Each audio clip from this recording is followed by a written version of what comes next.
Ja, hoe vaak krijg je zo'n kans? Je woont er tegenover en je kijkt er vaak op uit. En op een gegeven moment komt het gebouw te koop en dan gaat per inschrijving en bod gedaan, geluk gekregen. En dan ga je rustig nadenken wat dan de mogelijkheden ermee zijn.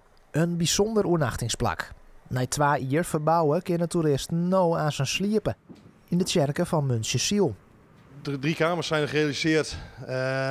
Dit is een openbare ruimte voor eventueel voor verjaardagen, bijeenkomsten, vergaderingen. We gaan zo eerst zien dat we de bed and breakfast goed aan de draai krijgen. Een bulte werk, want de verslijne tjerken wat stript, isoleren en weer opbouwt.